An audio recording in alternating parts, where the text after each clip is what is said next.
Hello everyone, another review of the XT-22, this time in red. Black cherry red. This is the actual color.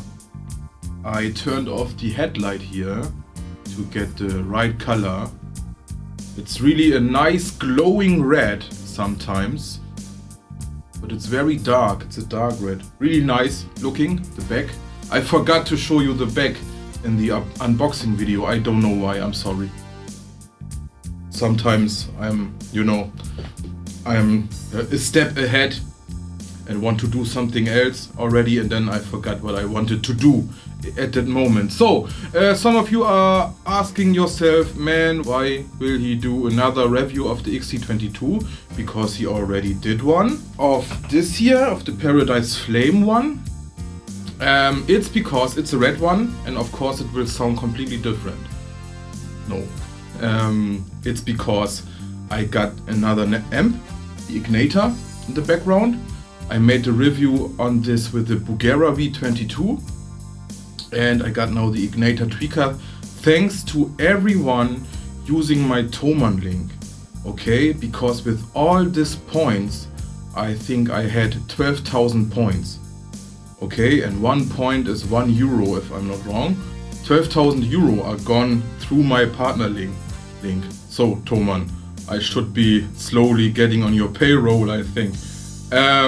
So yeah, this time with the Ignator, the red one through the Ignator tweaker. And of course to show you the colors. Many of you and myself were struggling with the colors because Thomann tends to get the colors wrong in their photos on their website. Normally they are too dark, the contrast is too high, because I mean this doesn't look at all like on the photos at Thomann. Okay, it's more a brownish orange on the Thomann side, so we were wondering how this looks. But this is really accurate, I have to say. It looks almost like on the photos. But here, if you cannot decide between the colors, now you got the chance, okay? Just for you. This is really just for you. I don't know, honestly, which I like more. I tend to the Paradise Flame, and then when I see the video where I play it, I think, oh no, yellow is not my color. Doesn't fit me. So maybe the red one, I'm not sure. So before we start with the specs, I will say that I didn't do anything to it. It came with a very nice setup. So like always, let's go through the spec list of Thomann. The body, mahogany. Yes, mahogany. Not so easy to see on the red one. It's a very dark red. Hard to see where the joints are. But one 3-piece mahogany body with a mahogany neck. No, we don't have an extra piece here. On the XT-24, on the green one, and on other guitars, we got here always an extra piece of wood. But here not, no. 3 pieces of mahogany here. 3 pieces of mahogany here. And then we got here the scarf joint. I hope you know what a scarf joint is, okay? That's the glued on headstock in an angle, okay? Scarf joint. The headstock looks like one piece. So we got 1 piece headstock glued on the neck. That is a 3-piece set in neck, okay? That was very accurate. And we got a volute. Of course, always nice. I say it in every video where a volute is, because I sold many guitars and I had 2 guitars where the buyer wrote me, oh, the headstock is broken. And it was packaged good. And it were always, LP style guitars with the original design. Here, set in mahogany neck, top. Thomann says top AAA flamed maple. Again, I'm pretty sure we got the maple top with a high grade veneer. Okay, we don't have a high grade top. That's different. Okay, very nice looking veneer. We can see it's black. Okay, they stained it black and then okay, made it red, but the grain itself is black. Yeah. So fretboard Rose Acer, yes. Rose Acer is thermally treated maple. I will show you some pics. What that means is maple is normally bright and they treated it thermally so it gets darker. It got an interesting grain to it. The fretboard radius 350 millimeters. We got mini block inlays everywhere on the first fret too. Some people seem to don't like it. I like it. The scale length 628 millimeters. That's right, 628 millimeters. The nut width 42 millimeters. Seems to be a standard nut width at Thomann's. 42 millimeters for a 6-string guitar. Yep. We got two Roswell LAF Ornico humbuckers, yes. And these are really nice pickups. We got them in this brushed chrome with this little Roswell sign printed on it. Pretty sure you could polish it off easily, but then the brushed chrome, okay, not so good. Don't polish it. Yeah, the whole hardware is in brushed chrome and I really like this detail. Okay, these are metal knobs in brushed chrome. The output jack here is brushed chrome. The strap pins are brushed chromes. By the way, these strap pins look nicer than the usual stuff. I still wish they would be a little bit bigger or a different design, so I don't have the fear that my strap get loose on it, but they already look nicer than the usual stuff. So we got a volume knob, a tone knob, and a 3-way switch. 500K, 500K, and the 3-way switch, bridge pickup, both pickups, and the neck pickup. Grover machine heads. Some people say, oh, these are just Chinese knockoffs of Grovers. I don't think so. I don't think Thomann can do this. They wouldn't get away with it using Grover knockoffs. But that's just my opinion, and I have to say they work really nice. They don't feel like cheap tuners to me, so I don't think they are, copies. I don't think they are copies. And again, of course, in brushed chrome too. Thomann says satin nickel, okay? So maybe satin nickel. The satin nickel hardware.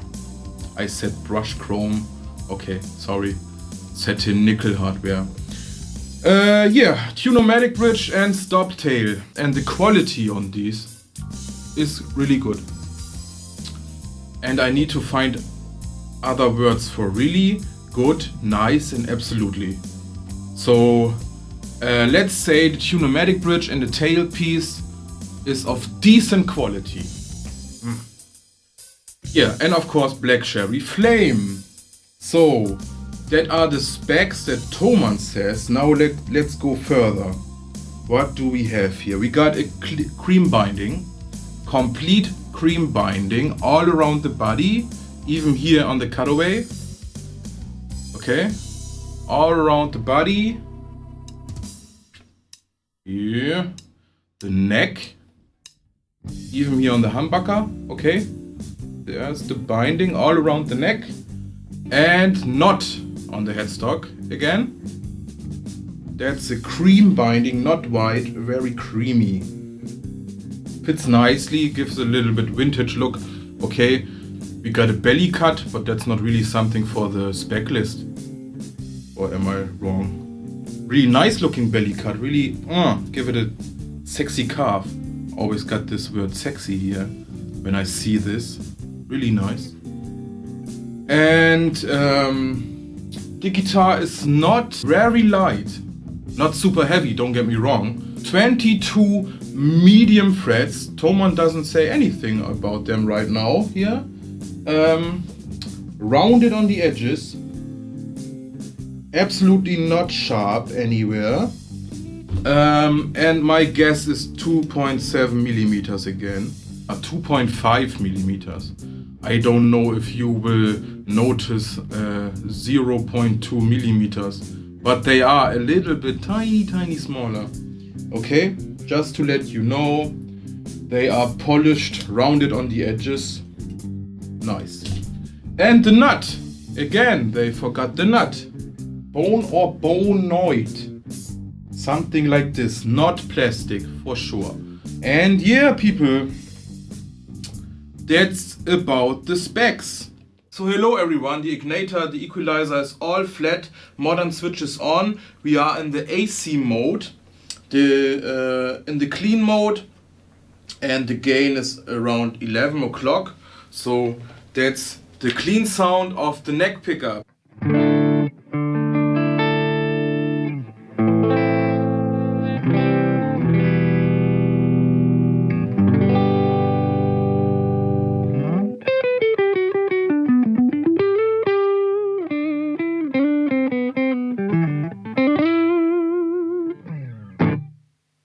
Middle position.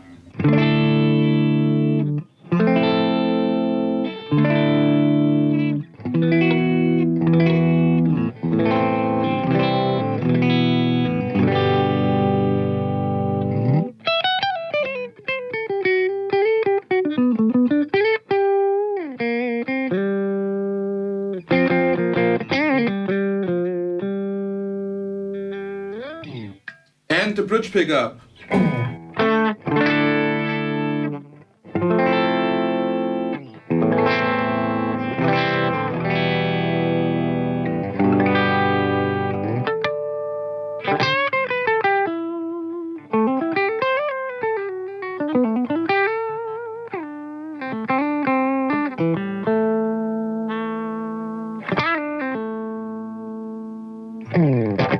So nice sounding. Okay, neck pickup again, and let's turn the volume knob a little bit around.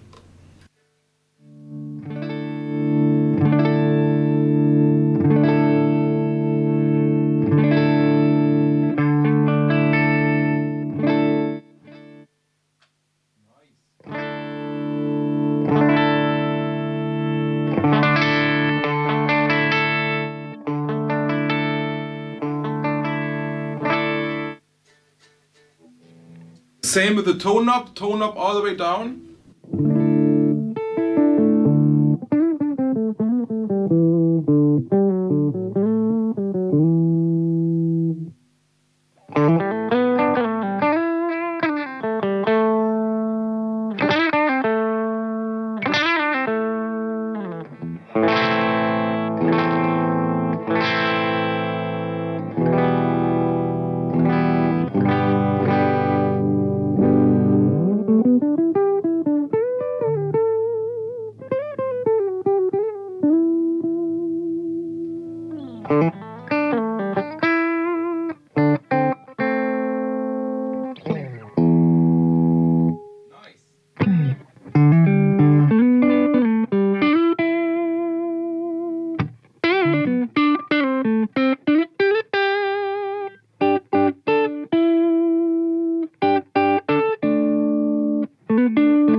Okay, let's give it more gain here. Gain is at 3 o'clock, still in the clean mode, okay?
So now let's look into the electronic cavity. I know I already did this in the other XT-22 video.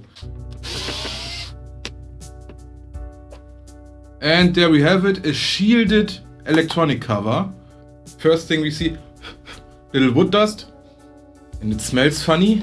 The whole cavity is shielded with graphite lacquer, always nice. And together with the electronic cavity that is shielded, you got a Faraday cage. You know Faraday cage. You don't get noise introduced into the cavity. And we got, like I said, 500k volume pot, 500k tone pot, and the standard capacitor again. What was it? 47,000 PF capacitor, and the three-way switch. And we can see again, the pickups are not splittable, okay? They are two wires and you cannot split them. And that's it. And by the way, the soldering looks good, doesn't look like a mess. So yeah, we had this complete specs, we had the electronic cavities. Now let's talk about the impressions and the good and the bad things and so on.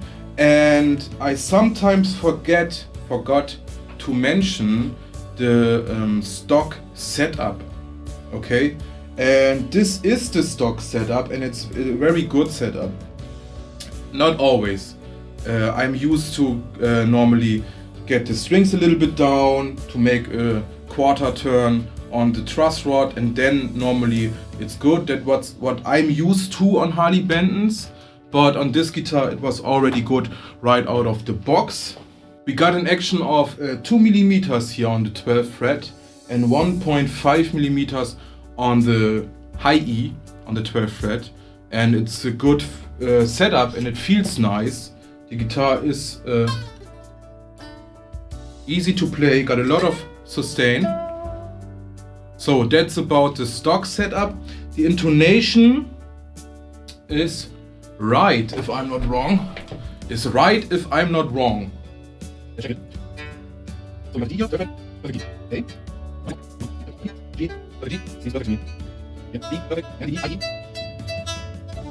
One string, 1 cent off.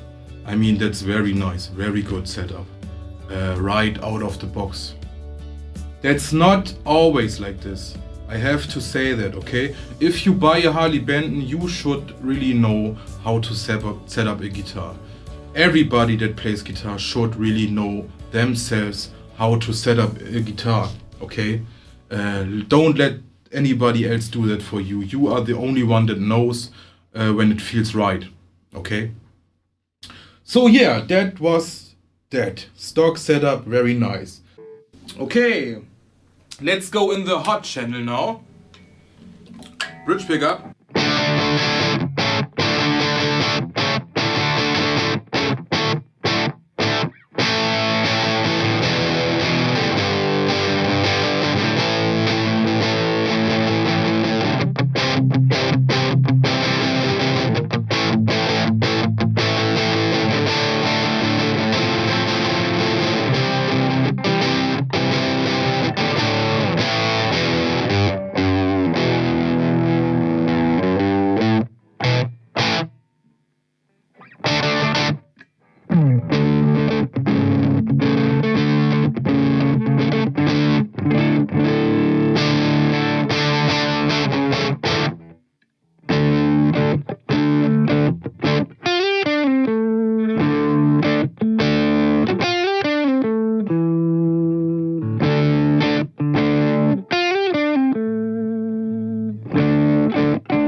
Nice, nice, nice.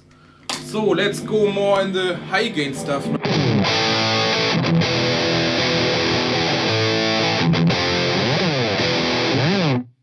We got the gain around 12 o'clock, hot mode, and the vintage overdrive is on.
So vintage overdrive off.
Now, the good and the bad things.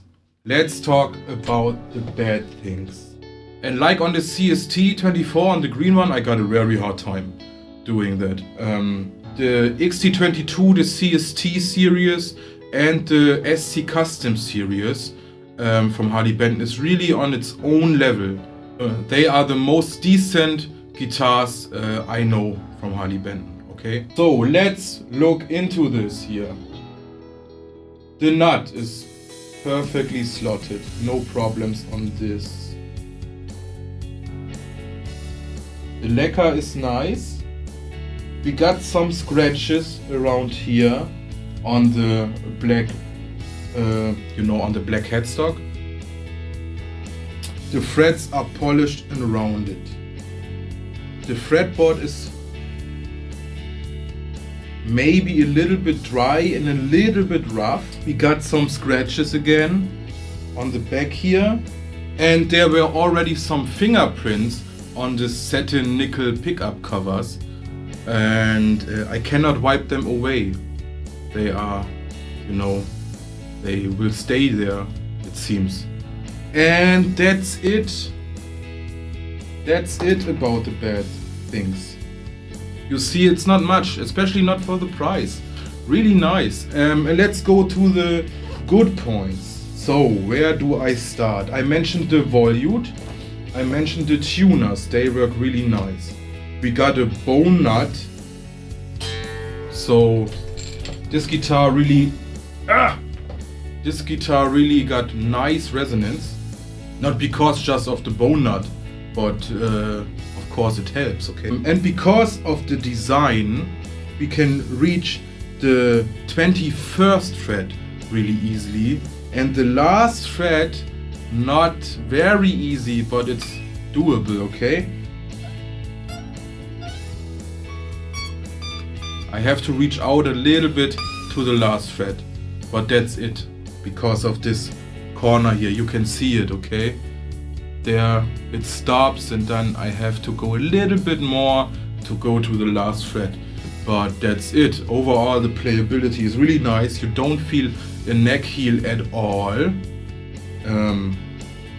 Yeah, I mentioned the stock setup was really nice. The rounded edges on the frets. The neck. Thomann doesn't tell us about the shape of the neck or something.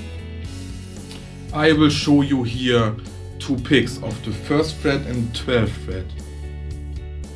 I made this already on the CST, on the green one, and that is the actual shape on the 1st fret and on the 12th fret. So you got an idea how the shape looks like. And if you want, you could build yourself something out of wood or so, and then feel, oh, is this a neck for me or not? I hope you get some good information out of this. This belly cut here, I got a belly, of course, and I can get the guitar really near me. Feels nice, and I got the vibrations here on my stomach, on my belly. Let's go one step back to the design again, and I have to say it's a very short guitar. It's a one-to-one Santana guitar from the size, okay? And I really like this design because it's so short. It's very compact and easy to reach everywhere. I feel like a giant on this guitar always. And this would be a guitar I would buy my daughter or so if she wants to play, because it's so, compact. And yeah, it's a very balanced guitar. Okay, we got no neck dive. Let me get a strap for you. So again, my old PRS strap, and we can see the guitar is balanced.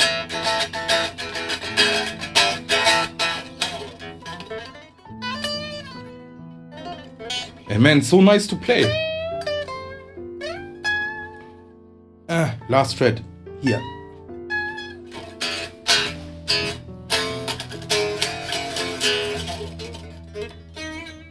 The guitar gives you such a nice feedback in the moment you hit the string, okay? The electronics works, and we got a nice, for some reason, the tone knob on this guitar works nicer than on other Harley Bentons. We saw the capacitor, it's a standard capacitor, the same than on the green CST. So maybe it have to be the pickups that work better with the capacitor or something, I don't know.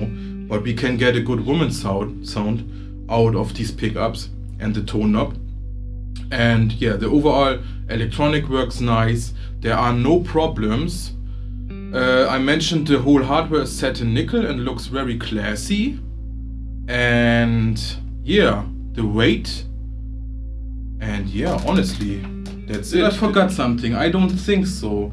And if I forgot something in this video here, check out the video of this one. Okay? Maybe I said there's something I forgot right now. If you want to check the price, please use my Thomann link in the description below, and please use my Thomann link if you want to buy something. Doesn't matter what it is. The points will help me to continue my work here. Every point will be used for more gear that makes this reviews better. And yeah, highly recommended guitar, both of them. Just check out which one you like more. And as far as I know, they should come in the future with the coil split option. I don't know when. Probably when they sold all of them without the coil split, then they will get the new badge with coil split. If it says on the Thomann side coil split in the spec list, you will know, man, now I get one with coil split. Not before, okay? So there are people like me that have to buy now the ones without the coil split, so you can get in the future this guitar with coil split. So, and I think that's it. Thanks for watching. Please like, subscribe, share, you know, all this stuff. Thank you very much.